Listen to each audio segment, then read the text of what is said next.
Hi, I'm K. Prakash, Associate Professor working in the Department of Mechanical Engineering, SNS College of Technology. Today we are going to discuss a topic in the subject solar energy utilization. In this Unit 1, Introduction to Solar Energy, we are going to discuss about the Sun-Earth relationships. Before going to the topic, everybody are aware about the Sun and Earth. So, this Sun and Earth has a link between these two is really important to our life. If you take this picture, we can see the left side is the Sun and the right side is the Earth. So, what the arrow indicates in this diagram? So, it clearly tells that some amount of energy is received from the Sun towards the Earth. What is the energy? Any guesses? So it is the most important light energy. So the Sun emits light energy and heat energy which reaches the Earth, and as a human beings on the Earth we need energy and we use energy in different forms. So the light energy observed from the Sun is used for various applications in our day-to-day life. For example, if we take plants, the process of photosynthesis, the plants produce their own food by a process called as photosynthesis. This is happening because of the light energy from the Sun. And nowadays, the renewable energy and the non-renewable energy. The fossil fuels in the world contributes about 80% of the energy production. But these fossil fuels are exhaustible and creates pollution to our environment.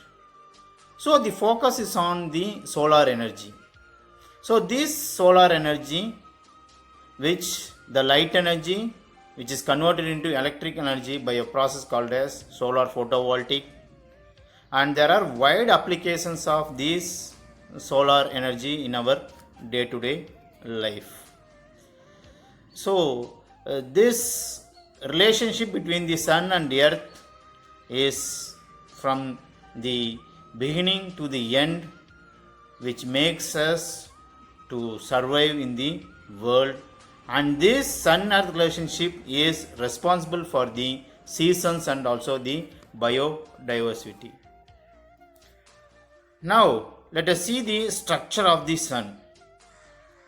Can you feel how hot the Sun is? If you go on a sunny day during the noon hours, if you go outside and we can watch the Sun, but we can't directly see the Sun by our eyes, because within a few seconds what happens is we are not able to see. So such amount of heat energy is liberated. So we are far away from the Sun. Then think the real condition in this Sun. So if this take the Sun, there are three different layers. One is the inner core. So in this diagram you can see that blue color, which is the first arrow mark, is the inner core, and next one is the orange is the radioactive zone, and the next the yellow color region is the convection zone. So these three are the very important zones in the Sun structures, and the layer on the Sun is the photosphere, and the layer beneath is the subsurface flows.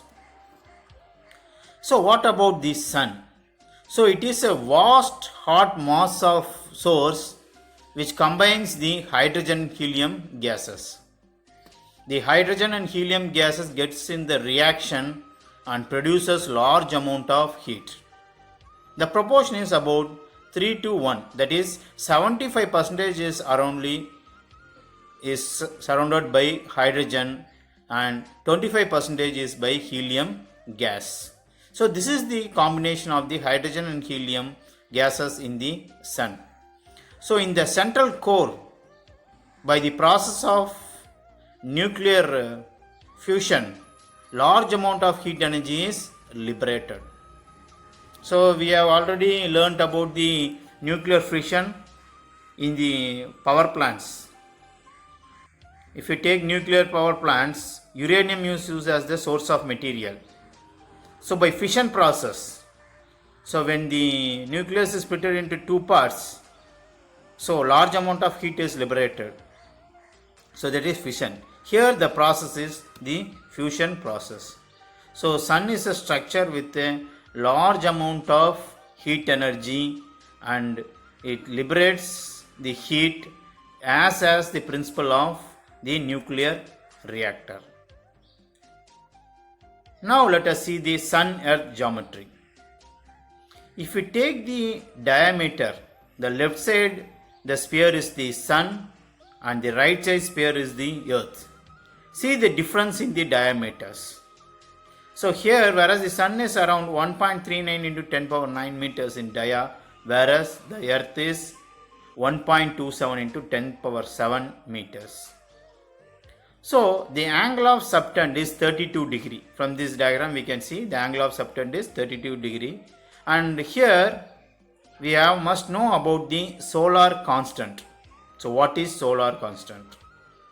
The amount of heat energy or solar radiation which is collected in a square meter area is calculated and it is averagely is given as 1353 watt per meter square. But this value is not a constant value. It may vary according to the time or the day, according to the seasonal changes. This constant value is varying. But averagely we are getting around 1350 as calculated at a particular standard time. Now let us see. See the difference already discussed. See the difference in the diameters and the distance between the sun and varies by 1.7 percentage. Why this variation takes place? Because of the orbit. The earth is rotating around the sun in an elliptical orbit. So this makes the distance variation. And the mean earth distance from the sun and the earth is around 1.495 into 10 power 11 kilometers. So this is the average distance and the subtended angle we have discussed as 32 degree. Now coming to the sun-earth motions. So always sun is in the center and the earth is revolving around the sun. It takes 365 days, we are all knowing it, to revolve the sun.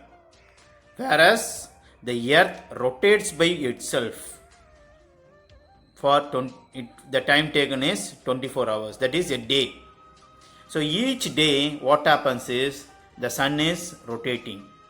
So during the first half what happens is one part of the earth the light energy is received, so it is the daytime, whereas at the same time the other half is darkened side, so it is night time. So as the rotation takes place, what happens is this day and night comes next to next. So the northern side and the southern side may be varying. So this is how the seasonal variation is taking place with the help of solar radiation received in the earth. Now let us see the radiations. So if we take the radiation here, mainly by the nuclear fission process the energy is liberated. See here, helium, deuterium, tritium and neutron is there. By the combination of the fusion process what happens is the energy is liberated in the form of light energy. And see here how the radiation takes place. See here, at the center core part of the earth, the sun, so the mass is around 40%.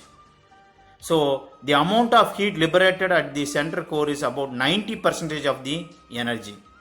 This 90% of the energy is released outside towards the outer layer and reaches the earth.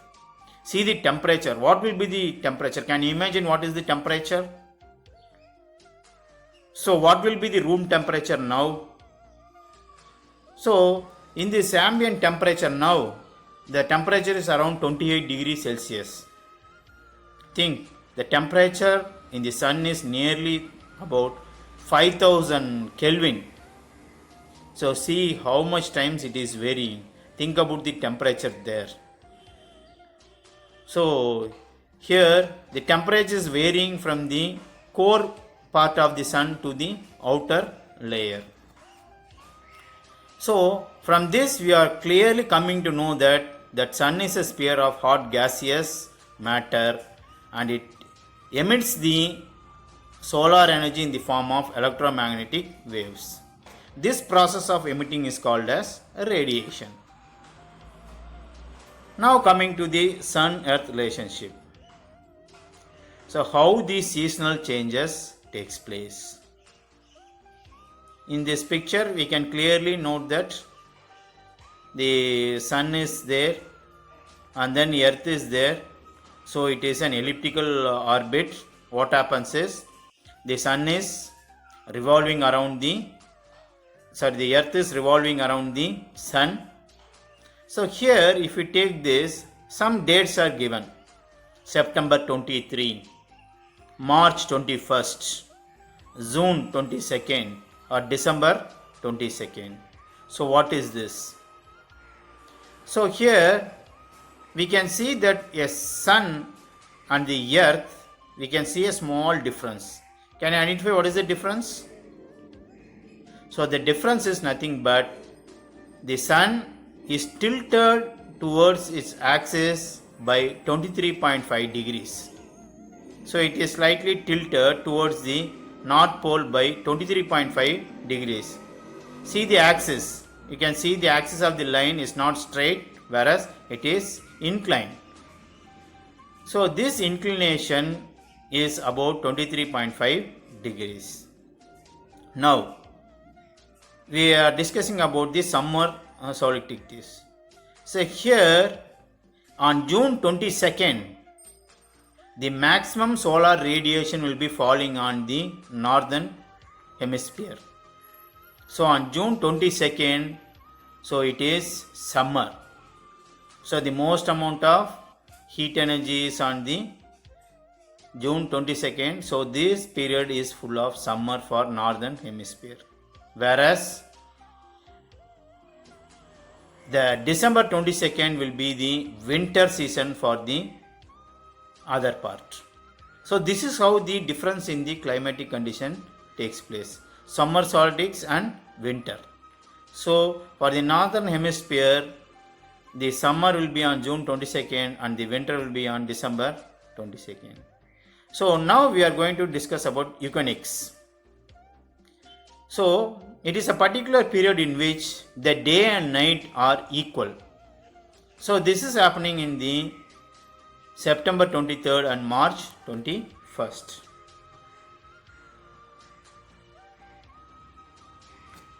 Now see here, we can discuss about the equator, Tropic of Cancer and Tropic of Capricorn. So here the sun is tilted, so that what happens is the intensity of solar radiation is varying. So what is the intensity is nothing but the radiation of the sun surface on the earth. So most of the vertical rays are falling on the earth and also the oblique rays. So oblique rays are not 90 degrees, it is inclined. So both the rays are falling on the earth. And the next relationship between the high tide and the ebb tide, that is because of the position of the earth towards the sun, the daytime and the nighttime changes, which results in the climatic conditions, whether it is a cloudy day or a brighty day or a rainy. This variation is because of the relationship between the sun and the earth. So in the oceans, we are having the high tide and the low tide. This is also because of the sun and earth relationship. And we will have a small assessment. Now from the question, can you tell me what is the sun subtends an angle of dash degree? The four options are given: 32, 35, 33 and 43. What may be the correct answer? Any guesses? Okay. So you yourself, you write the correct answer. And what is the next question is, at summer solstice, the sun's rays hit the earth most directly along the Tropic of Cancer during June 21, 22nd, July 21, 22nd, December 21st or August 21st. What may be the answer for both the questions? So this is a small assessment to test ourselves what we have understood. So what is the sun substance and angle? What may be the answer? The answer may be around 32 degree. Whereas for the second questions, when the most of the sun's rays hit the earth most directly, that may be around June 21st or 22nd. If the answers which you have guessed are correct, then no issues. Otherwise, you can rewind back and go through the topics which you have discussed in the earlier parts. Now let us see the variation in the solar radiation. So here there is a summer, there is winter, spring and autumn. So this variation takes place because of the revolution of the earth over the sun. So the total revolution takes around 365 days. So during these 365 days, what happens is the change in these seasonal changes takes place. Whereas when the sun is closer to the earth, more amount of heat energy will be falling and it may be a summer season. And when it is far away, so what happens is this revolution takes place, the difference in the variation in the seasons. Now here, so coming to this seasonal variation, we are having two different words. One is perihelion, another is the aphelion. So these two things, what it is representing. So here we are taking the distance between the sun and the earth. So on June 22nd and December 21st, if we take these days, see here, see the distance of the sun and the earth. It is around 1.47 into 10 power 9 kilometers, whereas it is 1.526 into 10 power 11 around July 2nd. So here the earth is closest to the sun is taking place on January 2nd. Keep in mind, on January 2nd, the sun is nearer to the earth. And on July 2nd, so it is farthest away from the earth is farthest away from the sun. So these 2 days are important. So this seasonal changes is occurring and these 2 dates are to be remembered carefully. And solar irradiance. Now what is solar irradiance? Can you see the picture and you can infer what is there in the picture? There is a sun. So the radiation is scattered and then a unit area is there. So what is this? So solar irradiation is nothing but the solar power which is obtained or collected in per unit area. That is solar irradiance. And this irradiance gives by a law of inverse square law. So what this law states? We are having the sun which is the source of the radiation and we are having a object at a distance of A, and what we are doing is we are having a another object at a distance twice the distance of A, that is at B. So this distance is twice the difference. So now what is the law states is, the inverse square law states that irradiation is reduced in the proportion to the inverse square of the distance. So what happens is, the irradiance is reduced as the distance is going on increasing. This we come to know from this small diagram. And the extra radiation and the zenith angle. See, when we can get the most amount of solar radiation. So always we know that the sun arises in the east and sets in the west. So when we feel on the early morning, we can see the sun arising. So at the noon time, if you want to see the sun, you have to see above our head to see the sun. So at this time, what happens is, the rays which is falling is absolutely by 90 degrees. Whereas as the earth is rotating and revolving, this incidence rays will have some deflection according to the time. So this is given by the zenith angle. Now we'll go for a small second assessment. So what is the total amount of solar energy received by the earth and the atmosphere? So what is the solar energy? There are the four options are given. You have to pick up the correct answer. And the other question is, what is the rate of solar energy reaching the earth's surface? Now you can get the correct answer for these two questions, and you can type your responses to me so that we can make it which is the correct answer and what the guess is correct. So this is a small assessment for you. And there is a other question, insolation is less. So when the solar radiation is lesser, that is the question. When the sun is low, when the sun is right above the head at the night time or at the sunrise. So pick the correct answer, and for this assessment to these three questions, you have to type the correct answers.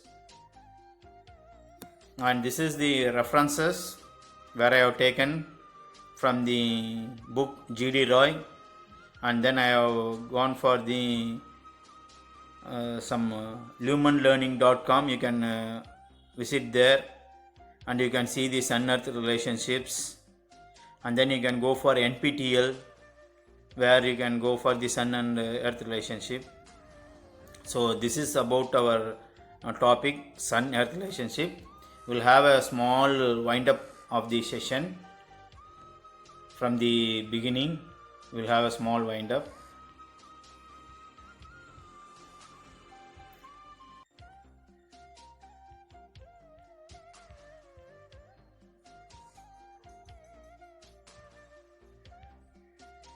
So we have discussed about the sun and earth. What is the relationship? So the main relationship is that the solar energy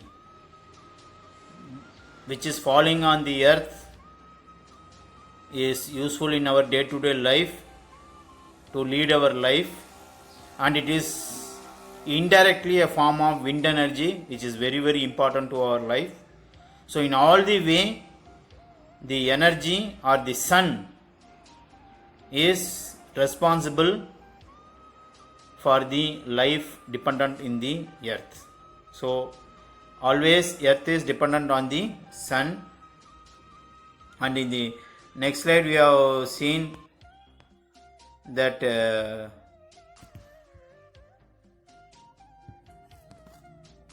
here the sun earth we have saw what is the relationship, and we have discussed about the sun, the structure, what are the different structures and what are the different zones, and we have discussed what is the ratio of the proportion of the sun and these structures, and we have seen the sun earth geometry, what is the diameter and what is the solar constant, and what is the average distance, what is the subtend angle, and we have discussed about the sun earth motion, about the seasonal variations, and about the radiation and the radiation of the energy from the sun, the sun earth relationship, how the seasonal changes takes place,